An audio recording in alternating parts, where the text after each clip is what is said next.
हरि ओम तत्सत। संत कबीर पाणी। संत कबीर के प्रमाणिक ग्रंथ बीजक से लिए हुए यह पद और उसके बारे में ग्रुप डिस्कशन। ना ही धर्मी ना ही अधर्मी, ना मैं जति ना कामी हो, ना मैं कहता ना मैं सुनता, ना मैं सेवक स्वामी हो, ना मैं बंधा ना मैं मुक्ता, ना मैं बिरत नरंगी हो, ना काहू से न्यारा हुआ, ना काहू के संगी हो, ना हम नरक लोक को जाते, ना हम स्वर्ग सितारे हों। सभी कर्म हमारा किया, हम कर्मंते न्यारा हों। या मत को कोई बिरले भूजे, सो अटर हो बैठे हो। मत कबीर काहू को थापे, मत काहू को मेटे हो। ना मैं धर्मी हूँ ना मैं अधर्मी हूँ, ब्रह्मचारी भी नहीं हूँ और कामी भी नहीं। ना मैं कुछ कह रहा हूँ ना मुझे कुछ सुनना है, ना किसी के बंधन में भी नहीं, ना मैं विरक्त हूँ ना आसक्त हूँ। मैं किसी से अलग भी नहीं, ना किसी के साथ हूँ। हम नरक लोक को भी नहीं जाते, ना ही स्वर्ग जाते हैं। कबीर साहिब जी कहते हैं कि प्रचलित मान्यताओं से हम बाहर हैं। आइए सुनते हैं इसकी व्याख्या। तो इसमें यही है कि ये बिल्कुल आत्मा में प्रतिष्ठित होकर म्यूट में है आपका। अच्छा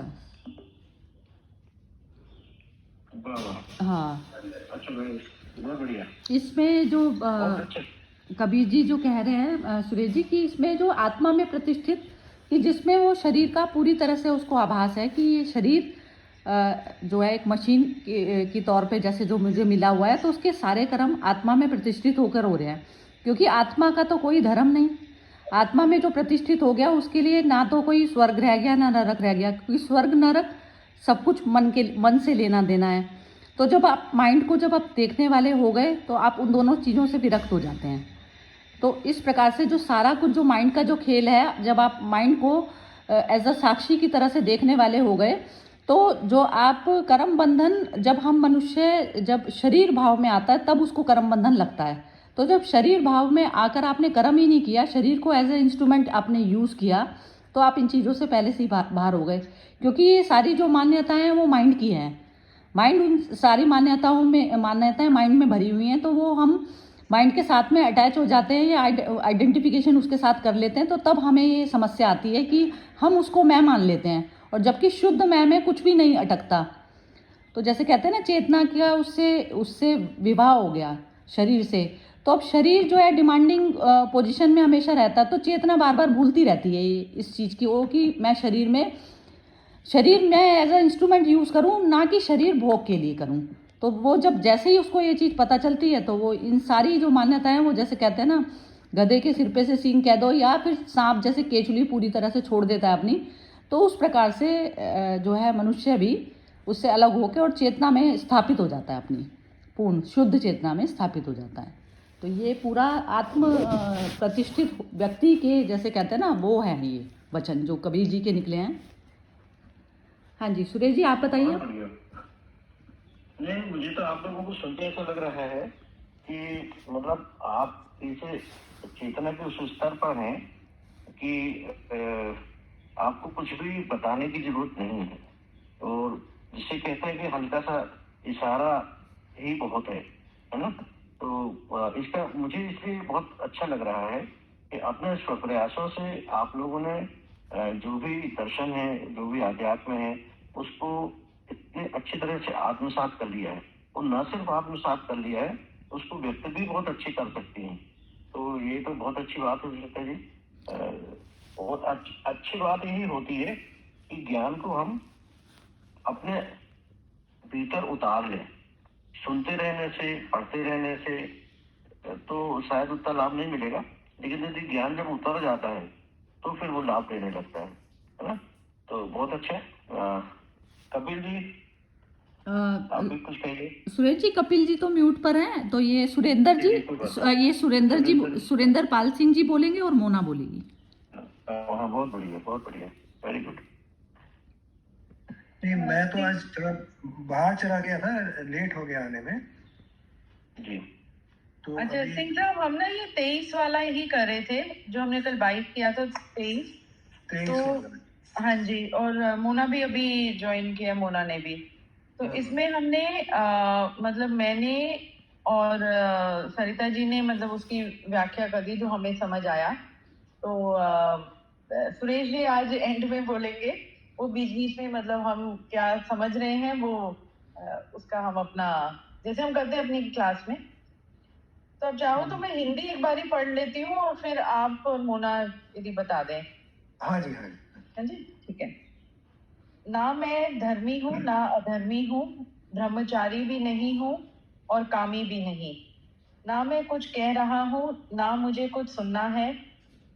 मैं किसी के बंधन में नहीं, ना मैं विरक्त हूँ ना आसक्त हूँ। मैं किसी से अलग भी नहीं हूँ, ना किसी के साथ हूँ। हम नरक लोक को भी नहीं जाते, ना ही स्वर्ग जाते हैं। कबीर साहब कहते हैं कि प्रचलित मान्यताओं से हम बाहर हैं।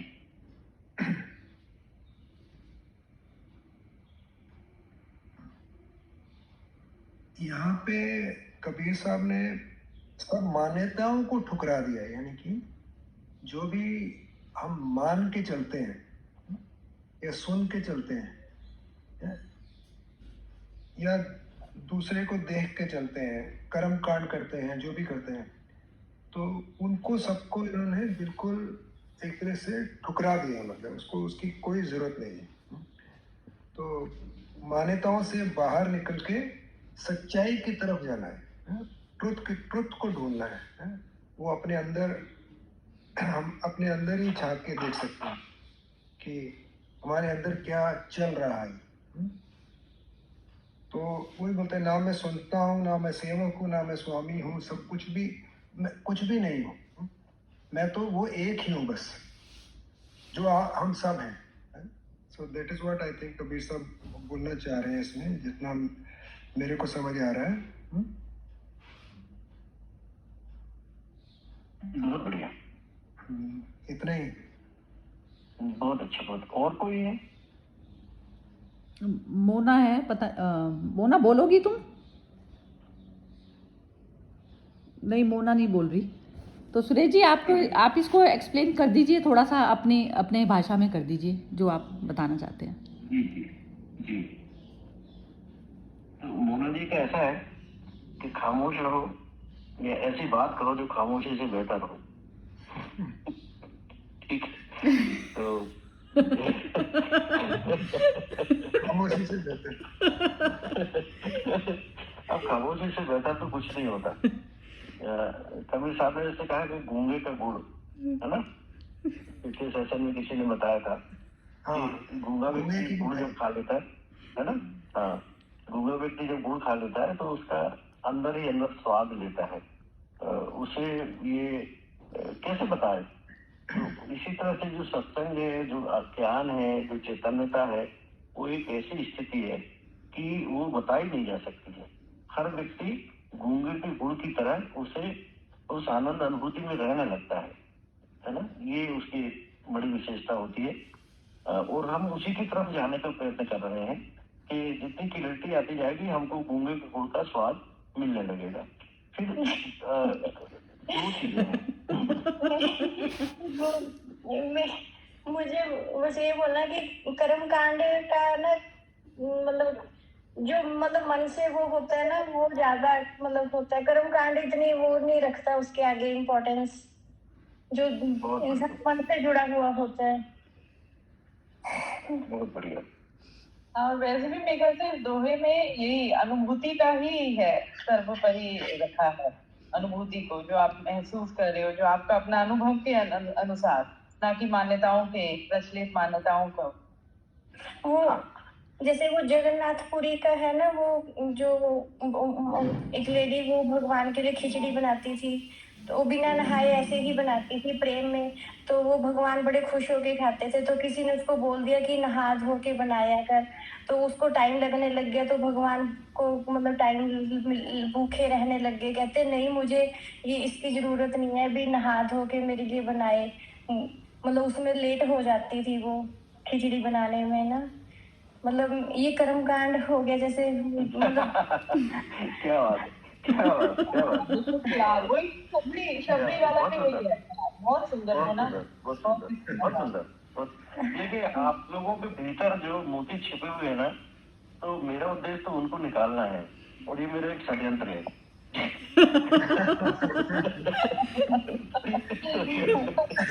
वो श्री कृष्णा का षड्यंत्र है वो।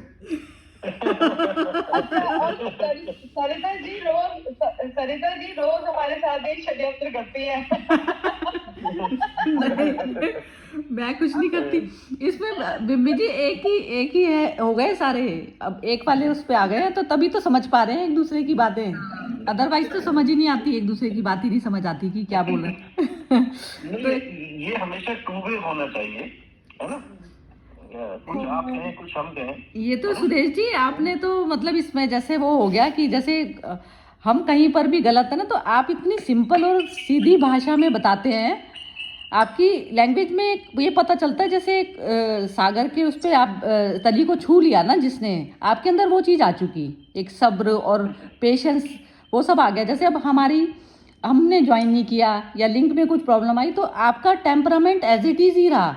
आप ज़रा सा भी आवेग नहीं आया आपके अंदर की, जो है जब सुनना है आपको, तो जैसे एक समर्पित भाव एक शिष्य का रहता है कि समर्पित, तो समर्पण में भी आप एक गुरु थोड़ा सा उस वाले पद पर आ जाता है कि वो गुस्सा करने लगता है जैसे, तो वो चीज़ आपके अंदर मतलब बिल्कुल भी नहीं है, शून्य है आपकी एक तरीके से।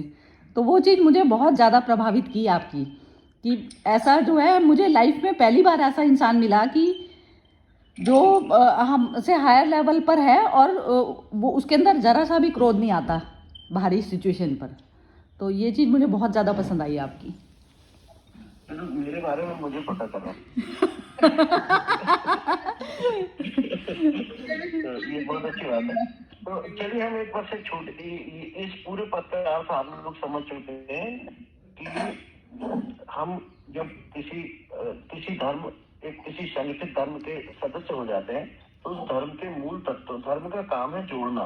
फिर धर्म का एक अपन अलग से बात करेंगे कि धर्म हिंदू, मुस्लिम, सिख धर्म नहीं है, ये एक सेक्ट है, एक संप्रदाय है। धर्म के बारे में फिर कभी अपन आगे चर्चा करेंगे। आज जितना भी अपने समय है, तो ब्रह्मचारी है, उसकी अपनी समस्याएं है ना, गृहस्थ है, उसकी अपनी समस्याएं। ब्रह्मचारी होने से आपके जीवन की समस्याएं खत्म हो जाएंगी, ऐसा बिल्कुल संभव नहीं है। फिर दूसरी चीजें देखने लगती हैं, है ना। विरक्त जो हो जाता है संसार से, वो सोचता है कि विरक्त होने के बाद मैं इस सब सांसारिक माया मोह से दूर हो जाऊंगा, पर दूसरे संसार में फंस जाता है फिर वो, है ना। तो कहते हैं ना, बेटा छोड़ा चेला पकड़ा। बेटे को तो छोड़ दिया पर चेला पकड़ा, ठीक है। घर तो छोड़ दिया पर मंदिर को पकड़ लिया, या मस्जिद को पकड़ लिया, या किसी धर्म स्थान को पकड़ लिया, ठीक है ना। तो आपकी गति तो वही हुई, काम छोड़ दिए पर क्रोध नहीं छूट रहा है, तो गुस्सा हो जा रहे हैं। आप कह रहे हैं ना कि शिष्य के ऊपर गुस्सा हो जा रहा है, यहाँ से हम गुस्सा होकर बैठे हुए हैं, तो आप एक चीज छोड़ेंगे, दूसरी चीज को पकड़ लेंगे। तो कबीर साहब इस परम चैतन्य की स्थिति को बताते हैं कि एडवर्टाइजमेंट जैसा है ये, जिस चीज के एडवर्टाइजमेंट से आप प्रभावित हो जाएंगे, उन चीजों का उपयोग करने लगेंगे, उसके नफा नुकसान अपने आप फिर आ जाएंगे, है ना। तो जितनी प्रचलित मान्यताएं हैं वो कहीं ना कहीं आपको बांधती है, और कबीर साहब जैसे लोग आपको बांधते नहीं, स्वतंत्र करते हैं। क्योंकि जब आप रास्ते से निकलेंगे, 50 तरह के एडवर्टाइजमेंट आपको होंगे, आप किसी से प्रभावित नहीं होंगे, क्योंकि अपने आत्म तत्व में आप स्थित हो चुके हैं। आपने अपने उद्देश्य, अपना जीवन, अपना धर्म, अपना कर्म आपने सब निर्धारित कर दिया है। तो फिर कोई कितने भी एडवर्टाइजमेंट आते रहे, आपको उसके ऊपर असर होने वाला नहीं है, आप बंधने वाले नहीं। तो हम इस संदेश देते हैं कि मैं इन सभी जो कर्म आपके पास पैदा हो गए की वजह से आप एक मुश्किल में पड़ गए, कंफ्यूजन में पड़ गए। चलिए, तो मैं एक छोटी सी कहानी सुना के आज के सेशन को अपन अंत करेंगे। कि एक स्थान पर एक पादरी रहते थे और एक चर्च थी। तो उस चर्च में सब लोग जाते थे, आसपास के लोग। निश्चित रूप से जो चर्च के पादरी थे, तो उनकी उम्मीद रहती थी कि इसके मेरे आसपास के जितने भी प्रतिष्ठित लोग हैं, धर्म से संबंध रखने वाले हैं, आम जन हैं, वो वहां जाते थे, और वो हमेशा ही देखते रहते थे कि इस चर्च में कौन आ रहा है, कौन जा रहा है। सभी पंडितों की चिंता है कि कि वो हमेशा वो देखते रहते हैं कि मेरे पास कौन आ रहा है, कोई राजनीतिक नेता आ रहा है, कोई धनपति आ रहा है कि नहीं आ रहा है। तो उनकी वो भी एक तरह से हमेशा इस तरह का इंतजार करते रहते हैं और एक आम भाव को पाले रहते हैं कि लोगों को मेरे पास आना चाहिए क्योंकि मैं ज्ञान देता हूँ। तो 3 लोग थे, बहुत साधारण किस्म के लोग थे और उनके बारे में प्रचलित था कि वो बड़े प्रसन्न रहते हैं, सुखी रहते हैं, आनंद से रहते हैं। तो ये बात जब पादरी जी को पता चली तो उन्होंने कहा कि यार ये 3 व्यक्ति अपने यहाँ कभी नहीं आते हैं, ऐसी क्या है इनमें खासियत है। वो साधारण किसान थे और अपना कामकाज करते थे, लेकिन उनकी ख्याति भी चारों तरफ इस तरह से फैली हुई थी कि इस क्षेत्र में सबसे सुखी इंसान ये है और बड़े आनंद से रहते हैं, अपना काम करते हैं। तो पादरी जी को रहा ना गया, उन्होंने कहा कि ऐसा करते हैं कि उनको पता करते हैं, एक दिन मैं जाता हूँ उनके पास, वो किसी न किसी तरह से तो कोशिश करूंगा कि वो चर्च में जरूर आए। तो वो गए, एक नदी पड़ती थी उसको पार करते हुए वहां गए। अब उनसे वो व्यक्ति मिले, उनसे कहा कि अच्छा आप क्या करते हैं? हम लोग अपना काम काज करते हैं, खेती बाड़ी करते हैं, जो भी मिल जाता है आनंद से खाते हैं, रहते हैं। बोले नहीं, हमने आपके बारे में सुना है, परंतु फिर भी मैं आपसे मिलने आया हूँ, आपको मालूम है मैं कौन हूँ? तो बोले नहीं, हमें मालूम है। तो बोले कि मैं यहाँ का पादरी हूँ। अच्छा हाँ, हमने सुना तो है कि यहाँ पे आप रहते हैं, बड़ा अच्छा लगा, आप आए, बहुत अच्छा स्वागत है आपका। तो मुझे कि आप जानते हैं प्रभु के बारे में, ईश्वर के बारे में जानते हैं? तो बोले हाँ, हम ऐसे कुछ ज्यादा तो नहीं जानते, साधारण लोग हैं, लेकिन बताइए। तो बोले कि नहीं, मैं आपको सब कुछ बताऊंगा, लेकिन उसके लिए आपको चर्च आना पड़ेगा। तो चलिए हाँ ठीक है, हम चर्च आ जाएंगे। बोले संडे के दिन आप चर्च आ जाइए। तो बोले हाँ बिल्कुल आएंगे। तो बोले आप लोग कुछ करते हैं धर्म कर्म? तो बोले कि हम लोग कुछ ज्यादा कुछ नहीं करते, बस प्रार्थना करते हैं। तो बोले कैसे प्रार्थना करते हैं? तो बोले ऐसे प्रार्थना करते हैं कि हम बड़े संकोच से कहने लगे, नहीं आप तो शायद अच्छा नहीं लगेगा, हम लोग इतने ज्ञानी भी नहीं है, पर हम छोटी सी प्रार्थना करते हैं। बोले क्या प्रार्थना करते हो? बोले हम प्रार्थना करते हैं कि प्रभु तुम 3, हम 3, हम पर कृपा करो। बस इतनी ही हम जानते हैं और इससे ज्यादा हम कुछ नहीं जानते, बस इतना करते हैं और हम अच्छे से रहते हैं। तो उन्होंने कहा नहीं, तुम पूरी तरह से नहीं जानते हो, आप जो है चर्च में आओगे तब आपको पूरी प्रार्थना बताऊंगा, सब चीजें बताऊंगा। बोले ठीक है, हम आ जाएंगे। तो वो जाने लगे जब पादरी, तो वो जिस नाव से जा रहे थे वो गिरने लगी उसमें नदी में। इन लोगों ने जाके दौड़ के उनको बचाया।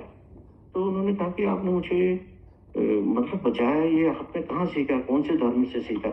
उन्होंने कोई कौन से धर्म से सीखेंगे, ये तो मतलब ये कहाँ आपने पढ़ा, कोई शास्त्र पढ़े क्या कि मनुष्य को बचाना चाहिए? तो नहीं, हमने कोई शास्त्र नहीं पढ़े। तो ये तो बचाना चाहिए, यदि कोई आदमी गिर रहा है और पानी में डूब रहा है तो उसे बचाना चाहिए, ये तो हमें स्वाभाविक ज्ञान है हमारा। और हमारे बचपन से हम देखते आए कि कोई बच्चा परेशान में हो, कोई वृद्ध परेशानी में हो, कोई पशु परेशान हो, कोई पक्षी परेशान हो, तो उसे बचाना चाहिए, तो हमारा स्वाभाविक ज्ञान है। अच्छा ठीक है, बहुत अच्छा। और वो चले गए। तो अगले संडे ये लोग पहुंचे चर्च में, तो उन्होंने इनको प्रार्थना सिखाई कि ऐसी प्रार्थना करनी चाहिए, ऐसे बैठना चाहिए, ऐसे उठना चाहिए। तो वो अच्छी तरह से उन्होंने सिखाई और कहा कि इसको आप याद कर लीजिए और इसको इस पद्धति से सुबह शाम आप किया करिए, तो प्रभु आपके ऊपर प्रसन्न होंगे और आपकी सब समस्याएं दूर हो जाएंगी। तो वो चले गए। और फिर जब अगले संडे वो आए तीनों, तो तीनों अलग अलग बैठे हुए थे। एक सामने बैठा हुआ था, एक बीच में बैठा हुआ था, एक पीछे बैठा हुआ था। तो जब सभा समाप्त हुई तो पादरी जी ने पूछा कि ये आप लोग तो साथ रहते थे हमेशा, अब अलग अलग क्यों बैठे? तो उन्होंने बताया, बोले कि आपने जो प्रार्थना बताई थी उस प्रार्थना को क्या हुआ कि हम लोग जब करने लगे तो उसमें हमारी लड़ाई हो गई। तो क्या लड़ाई हो गई? तो बोले एक कहता है ऐसे करो, एक कहता शुरू से करो, एक कहता तेज आवाज में करो, एक कहता है इतने टाइम में करो, एक कहता कि ये शब्द ऐसा नहीं ऐसा है। तो बोले हम इसमें 1 हफ्ते तक परेशान हो गए और हमसे सही प्रार्थना करते नहीं बनी। तो इसलिए हम लोगों में आपस में लड़ाई हो गई है। वो कहता मैं सही हूँ, वो कहता मैं सही हूँ, वो कहता मैं सही हूँ। तो इसलिए हम लोग अच्छे भले रह रहे थे कि प्रभु तुम 3, हम 3, हम पर कृपा करो। ये सबको याद थी, किसी को कोई कठिनाई नहीं थी, लेकिन आपने जो ज्ञान दिया उसके कारण हमारे लड़ाई पैदा हो गई। तो ये इस कहानी का सबब है कि जैसे जैसे अब आप इन प्रक्रियाओं में जाते हैं तो आपके भीतर का जो तत्व है वो और ज्यादा विचलित होता चला जाता है। तो इसलिए हम जितनी सरलता से, जितनी सहजता से चीजों को स्वीकार करेंगे वो हमारे लिए, जितने हम कर्म कांड में फंसते चले जाएंगे, नहीं ऐसा नहीं करना चाहिए, ऐसा करना चाहिए, जैसे अभी मोना जी ने बताया ना कि वही खिचड़ी, अब आप नहाने के लिए चले गए तो आपको विलम्ब होने लगेगा, या आप कहीं पूजा करने बैठे हैं, बाहर से कोई आ गया, कुरियर वाला आ गया, कोई दूसरा कोई जरूरतमंद आ गया, नहीं नहीं नहीं हम पूजा में बैठे हैं, तो उसका मतलब यही हुआ कि आप सरलता से और सहजता से अपने भीतर जितनी सरलता और सहजता लाएंगे उतने बेहतरी से आप चीजों को समझ पाएंगे और बाहर के जितने भी रंग हैं वो छूटते चले जाएंगे और आप किसी भी रंग में नहीं फंस देखेंगे, उनका आनंद लेंगे। ये नहीं कि जीवन हमको बिल्कुल निष्क्रिय कर लेना है, आप अच्छे कपड़े पहने, आप अच्छे रिश्ते निभाएं, आप अच्छे तरह से वस्तुएं खरीदें, आप अच्छे से अच्छे मकान में रहें, आप अच्छे से अच्छा, लेकिन उसमें उत्कृष्टता रहे, है ना, गरिमा रहे, उसके लिए आप लगातार कोशिश करते रहें, परंतु एक ऐसी आंख से देखते भी रहें कि ये सब जो मैं देख रहा हूँ, ये जो सब रचना जो मैं देख रहा हूँ, इसमें फंसने वाला नहीं है, तो तब उसका अच्छी तरह से आनंद है। तो मेरे को लगता है कि इस पद को आप लोग अच्छी तरह से समझ चुके हैं और जितना हम इन चीजों में कम फंसेंगे उतना ही हम सुखी रहेंगे। तो बस यही इसका अर्थ है। और आप लोगों को और कुछ कहना हो तो कहिए। हाँ, कौशल्या जी ने हाथ उठाया हुआ है। हाँ, कौशल्या जी, आप कुछ कहना चाह रहे हैं? कौशल्या जी, पता नहीं उनका हाथ, नहीं मेरे ख्याल से वो गलत। हाथ तो ऐसे पीठ के पीछे उठाए हुए थे। अच्छा, मैं देर से आई हूँ, हाँ जी, हाँ, जोड़ नहीं पा रही थी। अच्छा जुड़ गई है आप, चलिए। हाँ, नहीं ये दो कहानियां ना, दोनों जो पूना ने खिचड़ी वाली कहानी और आपकी जो पादरी और किसान वाली, तीन किसान की, बहुत सुंदर। और वही जो आपने कहा कि धर्म का काम जोड़ना है और किसी मतलब उनमें चीजों में जैसे बांधना नहीं है, तो वही कि यदि हम सब यही समझ जाए, ये जो आजकल वही हिंदू मुसलमान का चल रहा है कि मानवता ही सबसे बड़ा धर्म है, तो कितना सुंदर एक संसार हम बना पाए। पर वही है कि ऐसे प्रार्थना करनी है, वैसे प्रार्थना करनी है, हाथ जोड़ के करनी है, हाथ उठा के करनी है, उसी में हम मान्यताओं में बंधे हुए और लड़ाई झगड़े करे जा रहे हैं। जी जी, बिल्कुल बिल्कुल। तो मेरे ख्याल से कि आप लोग कबीर साहब को बहुत अच्छी तरह से आत्मसात कर रहे हैं और बहुत अच्छी तरह से समझ रहे हैं। तो अब तो ये इसको आप रोज करते हैं 10-15 मिनट? हाँ जी, रोज करते हैं 8:45 से 9 o'clock तक, और रोज एक ही करते हैं, एक पद करते हैं हम लोग, और उसके ऊपर ऐसे ही करते हैं कि पढ़ के फिर अपने अपने विचार सब रखते हैं। और दूसरा देखिए, इस पद में एक कबीर साहब ना आपको कहीं भी बहुत उपदेश देते नजर नहीं आएंगे। हाँ, वो कहते हैं कि मैं, हाँ, ना मैं धर्मी ना मैं अधर्मी, वो अपने बारे में बता रहे हैं। अब आपको करना हो तो करिए, नहीं करना हो तो नहीं करिए, इसकी उनको चिंता नहीं है।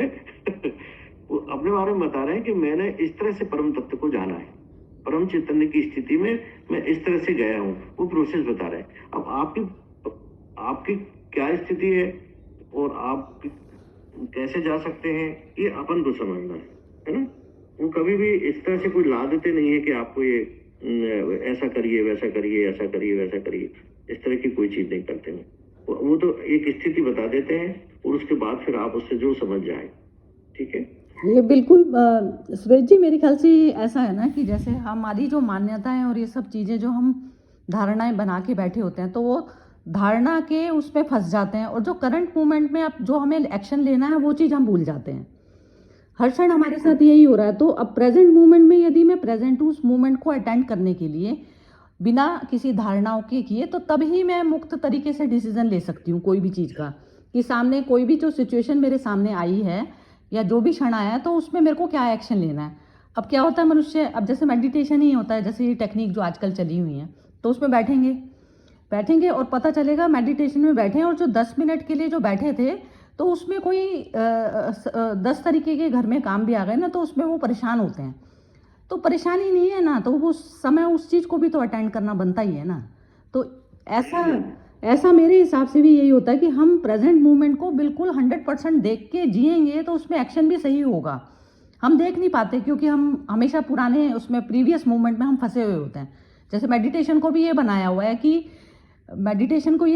खाली बैठना है, खाली आप बैठे हैं, लेकिन जब मोमेंट में सामने कोई काम आ गया तो आपको वो भी करना है ना। तो उसमें ध्यान में रहते हुए में यदि आप काम करेंगे तो आपका जो उस पुरानी जो मान्यताओं के हिसाब से नहीं निकलेगा एक्शन, वो पूरी तरह से फ्री एक्शन होगा आपका।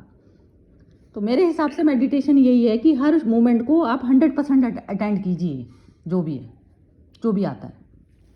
बिल्कुल बिल्कुल बिल्कुल, बहुत बढ़िया, बहुत अच्छा। तो जब मैं शुरुआत में ध्यान के बारे में जानने के लिए मैंने किसी से कहा, तो उन्होंने मुझे सुबह 5:30 बजे बुलाया, और मैं सुबह उठ के 5:30 बजे उनके पास जाके बैठा। तो उन्होंने कुछ नहीं किया, लेकिन दरवाजा खुला हुआ था, चादर बिछा हुआ था सफेद, वो बैठे हुए थे, और मैं जाके बैठ गया। मैं आधा घंटे तक बैठा रहा, उन्होंने कुछ नहीं कहा। मैंने कहा कि मैं जा रहा हूँ, तो उन्होंने कहा ठीक है जाइए आप। तो फिर मैं दूसरे दिन गया, तब भी कुछ नहीं बताया उन्होंने। तीसरे दिन गया, तब भी कुछ नहीं बताया। फिर मैंने प्रश्न किया कि मैं यहाँ ध्यान सीखने आया हूँ और यहाँ आता हूँ, तो आप कुछ बता नहीं रहे हैं। तो उन्होंने कहा कि मैंने आपको कहा कि सवेरे 5:30 बजे आइए। आप 5:30 बजे आए, तो ऐसा तो नहीं कि मैं सोते मिला आपको। मैंने ध्यान रखा कि आप 5:30 बजे आ रहे हैं, मैंने दरवाजा खोल के रखा, चादर बिछा के रखी, और मैं आपको चेतन स्थिति में बैठा हुआ दिखाई दिया, है ना। अब आपको भी ध्यान है, मुझे भी ध्यान है, तो इसका मतलब ये ध्यान है। तो मेरे को बहुत हंसी आई। मैंने कहा मैं सोच रहा था कि बहुत लंबी प्रक्रिया होगी ध्यान को जानने की। बोले देखिए ये तो बड़ी सरल सी प्रक्रिया है कि आप, जैसा कि बिमी जी ने बताया कि आप हर चीज का ध्यान रखिए, ये ध्यान है। तो खाने में, पीने में, उठने में, बैठने में, चलने में, है ना, बात करने में, सब चीज में यदि आप ध्यान रखते हैं तो ध्यान 24 घंटे में। कबीर साहब कहते हैं ना, जहां जाऊं सोई परिक्रमा, जहां जाऊं सोई परिक्रमा, जो कुछ करूं सो पूजा। मैं जो कुछ काम कर रहा हूँ उसको इतने ध्यान से कर रहा हूँ कि जिसे आप पूजा कहते हो, वो जो कुछ करो सो पूजा, है ना। तो जब सोऊं तो करूं दंडवत, जब मैं सोता हूँ उसी समय में दंड, है ना, भाव न लाऊं दूजा, है ना। जब मैं सोता हूँ ना, उसी को मैं मानता हूँ कि मैं इस आकाश पृथ्वी के ऊपर सो रहा हूँ, आकाश मेरे ऊपर छाया है, मैं दंडवत कर रहा हूँ पूरी प्रकृति को। तो वो अपने जीवन के क्रियाकलापों को ही साधना की पद्धतियां बना लेते हैं। साधना की पद्धतियों के लिए अलग से कुछ भी करने का वो प्रस्ताव नहीं करते। आपके जीवन में सवेरे से उठने से लेकर शाम तक आप सहजता से बोलिए, सच्चा बोलिए, मृदुल बोलिए, पेशेंस से रहिए। तो यदि आप अपने जीवन में इसको उतार लेते हैं तो फिर आपको किसी की जरूरत नहीं रह जाती है। तो धीरे धीरे करने की जरूरत है। तो अपन जब स्वयं ही जो कुछ भी कर रहे हैं वो ध्यान बन जाता है ना। अभी जैसे हम ध्यान से सुन रहे हैं, ये अपने आप में एक ध्यान है ना। तो ध्यान को छोटे छोटे टुकड़ों में बांट के, जिसमें महिलाएं तो बहुत ज्यादा ध्यानस्थ होती हैं, वो सारे काम कर रहे होते हैं, पर उनका बच्चे कहाँ खेल रहा है उसका उनको पूरा ध्यान रहता है। वो क्या कर रहा है ये पता रहता है, उसको कब भूख लगी है तब पता रहता है ना, वो कब बेचैन हो रहा है तब पता रहता है। तो मुझे लग रहा है कि स्त्रियों से अच्छा ध्यान के बारे में कोई नहीं जानता, क्योंकि वो इतनी अच्छी तरह से अपने आप अपने जीवन में उसको सम्मिलित कर लेती हैं, उनको अलग से ध्यान की किसी प्रक्रिया से गुजरने की जरूरत नहीं है, और बल्कि उनकी क्रियाकलाप देखकर ध्यान सीखा जा सकता है। तो ये एक तरह की बात है ना। ठीक है, तो फिर समाप्त करें। हाँ जी, बहुत ही बढ़िया बताया आपने, बहुत ही अच्छा लगा। एक्चुअल में जो काम बहुत आसान है हम उसको उतना ही मुश्किल बना देते हैं। क्या बात है। कबीर साहब जो है ना वो सहज, जैसे अपने सहज भाव में थे या सरल थे एकदम, तो हम कॉम्प्लिकेटेड कर देते हैं। हम वो अपने ही मन से बात करते हैं हमेशा। वो भी आपने सही बिल्कुल अच्छा बोला कि वो अपने मन से बात करते हैं, किसी और से बात नहीं कर रहे हो, सिर्फ अपने ही मन को समझा रहे हो। तो दूसरे को कुछ नहीं, यानी कि हम ज्यादातर हम सोचते हैं कि दूसरे को चेंज करने की सोचते हैं कि वो जैसा मैं हूँ वैसा कोई बन जाए वो दूसरा भी। तो वो हम ज्यादातर उसमें लगे रहते हैं, तो वो मुश्किल बना देता है काम को, जो कि एकदम आसान है। सहज और सरल भाव एकदम। बहुत बढ़िया, बहुत अच्छा। सुरेंद्र जी, कपिल जी, श्वेता जी, जिम्मी जी, मोना जी, कौशल्या जी, बहुत बहुत शुक्रिया आपका। Thank you. आप सबने बहुत बहुत शुक्रिया आपका। सीखा है। आज आप जबलपुर में हैं क्या? जबलपुर में ही जाते हैं क्या?